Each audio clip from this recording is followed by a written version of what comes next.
Anthony Hernandez had a front-row seat to UFC 319, where Khamzat Chimaev dominated Dricus du Plessis to capture the middleweight title, and the experience left a strong impression on him. After his own impressive finish of Roman Dolidze at UFC Vegas 109, Hernandez was flown to Chicago to witness Chimaev's crowning moment firsthand. While many fans criticized the fight as somewhat boring due to Chimaev's controlled approach, Hernandez saw the nuances behind the strategy. He believes the onus should fall more on du Plessis, whose explosive offense failed to account for Chimaev's wrestling and pressure. "I was surprised at first, but then I started watching what DDP was doing," Hernandez explained. "All that big, explosive, strong guy stuff? It doesn't work against good wrestlers. Khamzat kept the pressure on, kept him on his hands and made him look lost. Very high level on Khamzat's end." Hernandez admitted that as a fan he enjoys fights with blood and action, but as a fighter he understands the tactical smartness behind Chimaev's approach. "After the second round, I realized DDP couldn't do anything, just flexing hard, and I was like, oh, he's done." Looking ahead, Hernandez could see himself facing Chimaev in the champion's first title defense, though he must first focus on his October 18th main event against Reinier de Ridder at UFC Vancouver. Fluffy has been on an 8-fight win streak, finishing 5 of his last 6 opponents, and he sees the fight with de Ridder as a key step toward a potential title shot. Hernandez also acknowledged that while fans might find Chimaev's performance less exciting, it was the smart move for a first title defense. "People pay to see violence, blood, both fighters sending it," he said. "I love striking, but Khamzat played it smart. He shut him down, solidified the belt, and now it's his call. Respect to him. He did it beautifully, but as a fan, you want to see someone get hurt." When UFC President Dana White announced that Hernandez's bout against de Ridder, alongside Nassourdine Imavov versus Caio Borralho at UFC Paris, would help determine the #1 contender for the middleweight title, Hernandez took it as motivation. Watching Chimaev win up close taught him lessons about preparation, strategy, and composure at the championship level. "I don't know when the time comes," Hernandez said. "My coaches will have a game plan, and at the end of the day it's a group effort. I'm in the pilot seat, but I trust them with all my life. When that approach comes, I'll be ready." For Hernandez, UFC 319 was more than a title fight. It was a masterclass in strategy, timing, and pressure, one that he hopes to apply when it's his turn to challenge for the belt.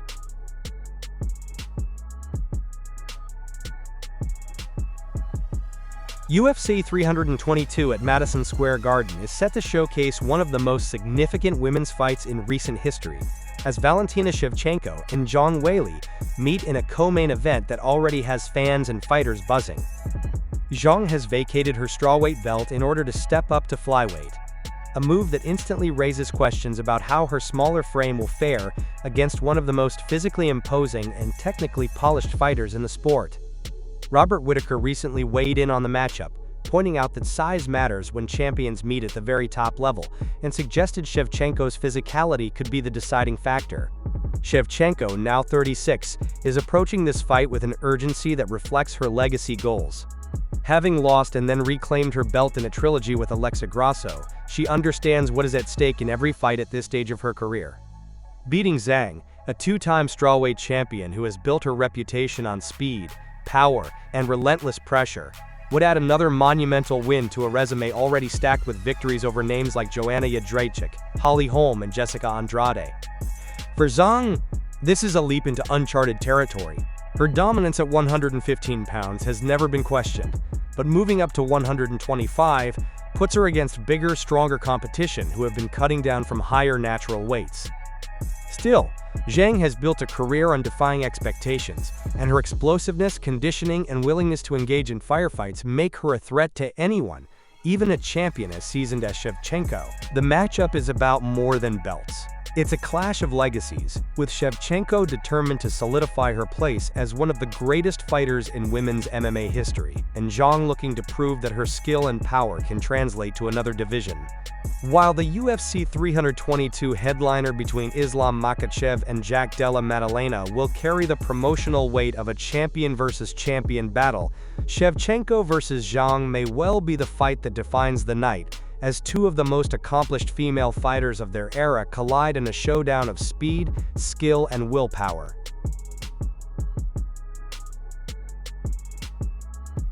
Miesha Tate, one of the trailblazers of women's MMA, is at a true crossroads in her career.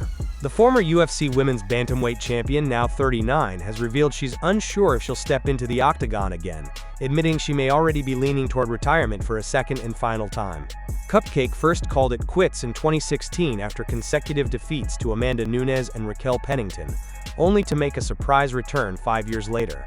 That comeback briefly reignited her career, but after going 2-3 in her last 5 fights, most recently dropping a decision to Yana Santos at UFC Des Moines this past May, Tate has once again begun weighing whether the grind is worth continuing.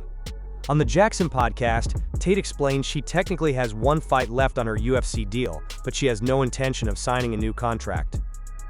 "I'm not officially done," Tate said. "I still have a fight on my contract. 1 fight. I wouldn't fight more than 1 more time. I'm not looking to re-sign. I think just 1 more, if that, but I haven't decided for sure. I might be leaning towards not fighting again."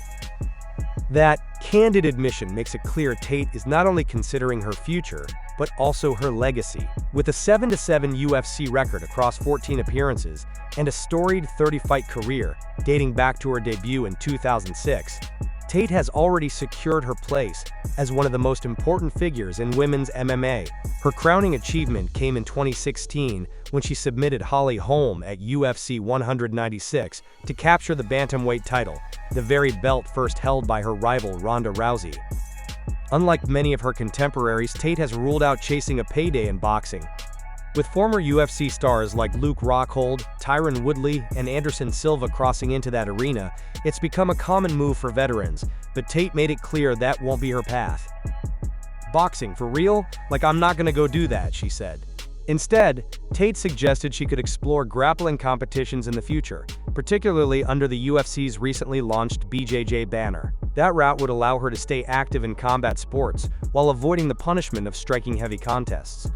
For fans, Tate's potential farewell carries weight far beyond her win-loss record. She was there at the very beginning of women's MMA in the UFC, playing a central role in legitimizing the division alongside Rousey. Her toughness, willingness to fight anyone, and trailblazing efforts paved the way for the next generation of female stars. Whether or not she takes that one final bout, her impact is already cemented.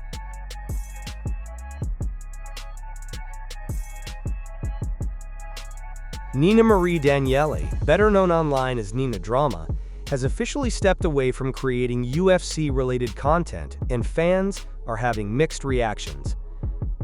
For nearly 3 years, Nina was one of the most recognizable media personalities in combat sports, carving out her own niche with lighthearted, quirky interviews that often went viral. Fighters like Khamzat Chimaev, Sean Strickland, and Alex Pereira became recurring guests on her YouTube channel, which has grown past 1 million subscribers. Her playful content style helped blur the line between fight promotion and entertainment, ultimately catching the UFC's attention and even leading to collaborations with Dana White himself. But during a recent Kick stream, Nina dropped a surprise announcement. She's done with UFC content, for now. Dancing with the Stars, they did reach out just now. And it looks like I'm moving up. I have the golden ticket.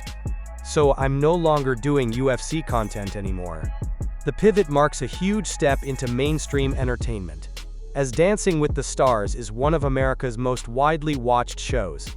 For Nina, it's a chance to take her brand beyond MMA, but her exit leaves a noticeable gap in the UFC's media strategy, especially with Gen Z audiences who often discovered fighters through her viral clips. The MMA community wasted no time reacting. Some saw her move as opportunistic, while others defended her role in helping the UFC expand its reach. One fan criticized, "She was just using the UFC to build her own brand. Y'all think she was watching early prelims before she got this job?" Another commenter, however, took a more neutral stance. "I'm pretty sure she's done with UFC content while she's doing that. Could be temporary." Others leaned into humor. One wrote, "Doesn't matter, Khabib wouldn't give her an interview anyway." Still, not all feedback was negative. Some fans appreciated what she brought to the table, with one saying, "I don't get the hate, "I'm not a fan, but she is cute and respectable." Another simply added, "Good to hear." With Nina stepping into the world of reality TV, her future in combat sports media is uncertain. Some believe she'll eventually return to the UFC content space, while others think this move signals a permanent shift. Either way, her absence will be felt, as few have managed to blend humor, fighter access, and viral potential, quite like Nina Drama.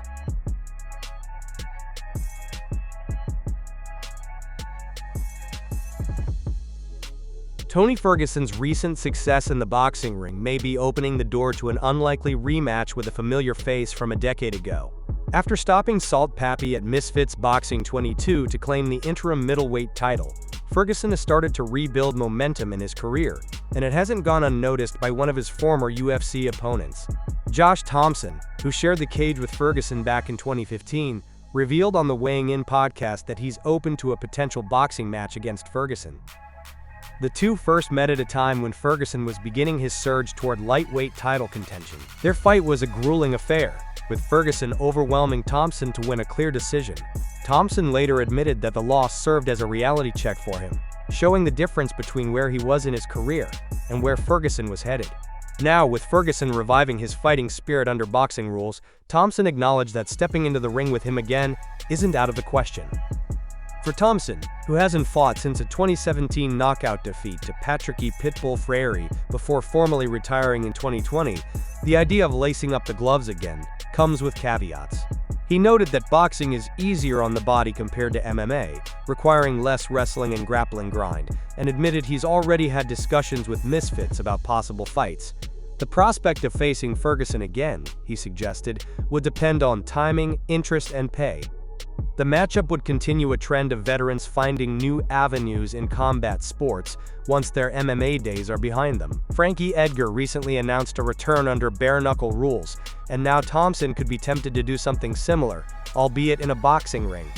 For Ferguson, the chance to run back a fight from his UFC rise, this time with the momentum of a fresh start, could offer both nostalgia and another opportunity to prove he still has more chapters to write in his career.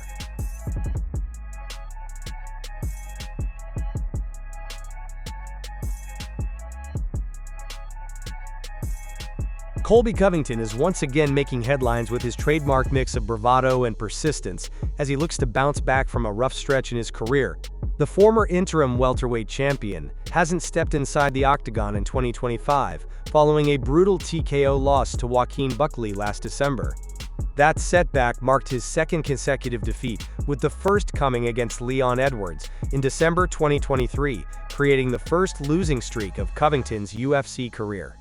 For a fighter who built his brand on relentless pressure, both inside the cage and on the microphone, the skid has raised questions about his future. But Chaos is determined to show he still belongs among the division's elite. Never one to fade quietly, Covington has set his sights on a major stage for his return, the long-discussed UFC event at the White House. Claiming that President Donald Trump personally requested his appearance on the card, Covington has leaned heavily into the narrative that his political ties could give him a spot on one of the UFC's most unique and historic events. Still, he doesn't seem content to sit and wait for that show to materialize. Instead, he's actively lobbying for matchups and venues that could get him back into the octagon much sooner. In an interview with Helen Yee Sports, Covington named two fighters he wants next. The first, Paddy Pimblett, may be the more far-fetched option given that the baddie currently competes at lightweight. Covington has repeatedly targeted Pimblett since their heated altercation backstage at UFC 314 earlier this year, pointing to Pimblett's admitted weight cut struggles as evidence he should move up and face him at 170 pounds. In typical Covington fashion, he didn't hold back with insults, ridiculing Pimblett's accent, haircut, and fan popularity, before dismissing him as a gimmick who has benefited from favorable matchmaking.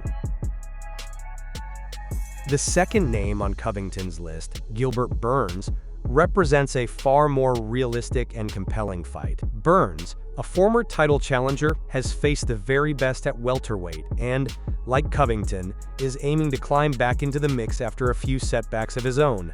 Stylistically, this matchup promises action. Covington's relentless pace and wrestling against Burns' powerful striking and elite jiu-jitsu. It also makes sense in terms of rankings, with both men sitting just outside immediate title contention, but still carrying enough star power to draw fan interest and headline a co-main or marquee fight night. As for timing, Covington said he's already been in discussions with UFC executive Hunter Campbell about making his return before the end of 2025. He mentioned October or November as potential target dates, with Madison Square Garden in New York for UFC 322 a strong possibility. He also left the door open for a December return at the T-Mobile Arena in Las Vegas, emphasizing that he's willing to adapt to whatever plans the promotion has in store. For Covington, the key is simply getting booked and proving he can still perform at a high level after a rocky run. At 37 years old, the window for Covington to make another title push is narrowing. Yet if his career has shown anything, it's that Chaos has a knack for forcing himself back into the spotlight, whether through big fights, relentless trash talk, or his ability to inject himself into the UFC's biggest narratives. Even on a losing streak, Covington remains one of the most polarizing and talked about fighters in the sport, and his next move is bound to stir attention.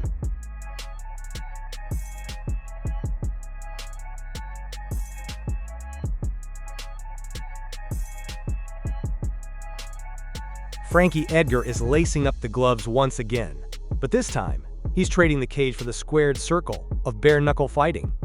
The former UFC lightweight champion, who officially retired from MMA after a knockout loss to Chris Gutierrez in November 2022, is set to return at BKFC 82 on October 4th. His opponent will be another UFC veteran in Jimmy Rivera, who already has 5 bare-knuckle bouts to his name and a reputation for being a tough out in the ring. For Edgar, the move is less about money or unfinished business and more about the competitor within him refusing to stay quiet. At nearly 44 years old, the answer acknowledged that not everyone around him was thrilled about his decision. "My close family definitely was against it," Edgar told MMA Junkie Radio. "For sure, my wife, my kids, my parents, but I talked them into it, I guess you could say. At least enough for me to get the okay. I don't know if I got their blessing, but I got the okay." Edgar went on to explain that his family's hesitation didn't surprise him, especially considering how much he's already accomplished in the sport. "They think I don't need it. I don't need to do this. I'm not searching for pennies or anything under the couch. It's not that I need it. They get who I am. My wife knew what she got into when she signed up for this a while back. She knows the kind of person I am, and I'm sure this is not too surprising for her."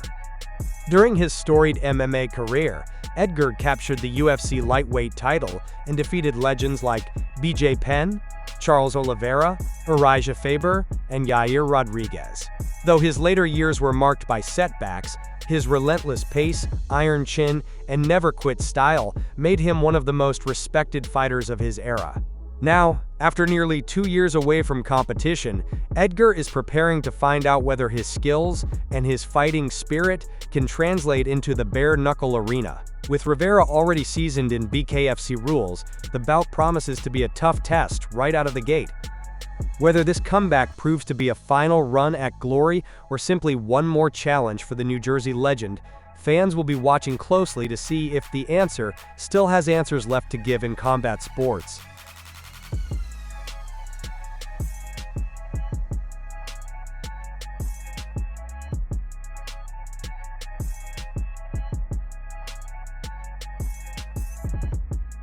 Amanda Nunes' long-anticipated return to the octagon may finally have a target date.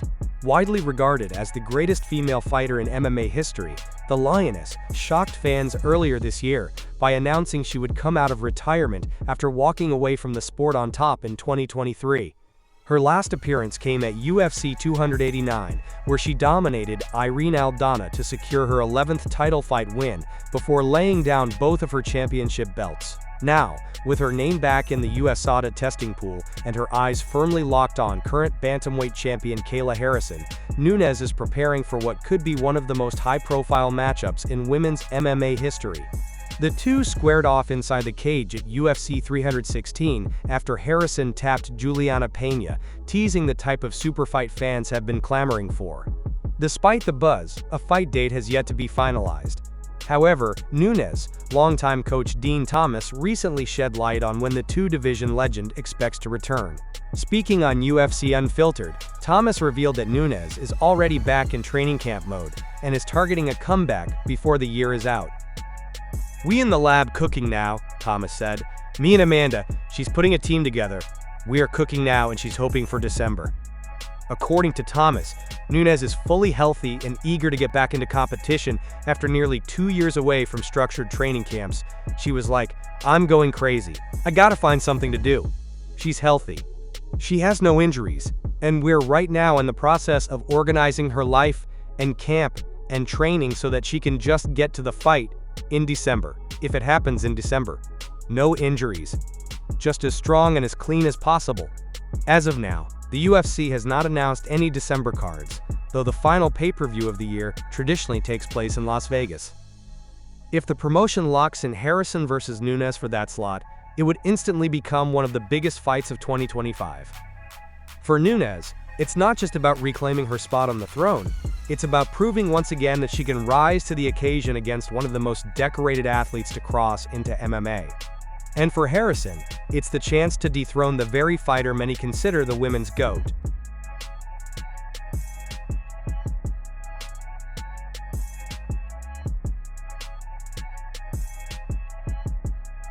Aljamain Sterling's win over Brian Ortega at UFC Shanghai was the kind of performance that reminded fans why he was a dominant champion at bantamweight, even though his career now continues at featherweight.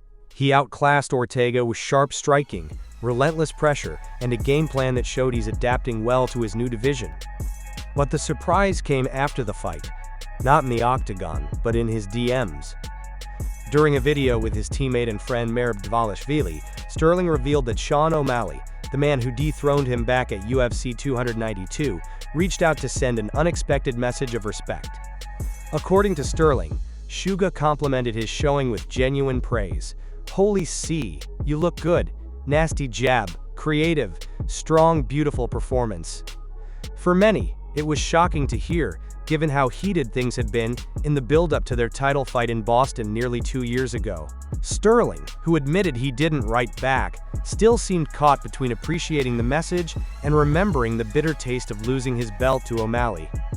He even joked that if he had replied, he might have asked his old rival to do him one favor. Remove his picture from the podcast set where O'Malley keeps Sterling's face on the wall as a reminder of his crowning moment. It's another strange twist in the dynamic between the two fighters. Their UFC 292 clash was one of the biggest bantamweight title fights in recent history, ending in a knockout win for O'Malley that launched him into superstardom, while leaving Sterling with a mix of regret and frustration about the way he fought that night. Yet even through the rivalry, O'Malley's message seemed to show a level of mutual respect between two fighters who shared the cage at the highest level. For Sterling, who is now nursing an injury from the Ortega fight while still planning his next featherweight step, the praise may not erase the sting of losing his belt, but it does highlight how combat sports can blur the line between rivals and peers. At the end of the day, both men are tied together by history, and moments like this remind fans that even the fiercest rivals often see greatness in each other when the gloves come off.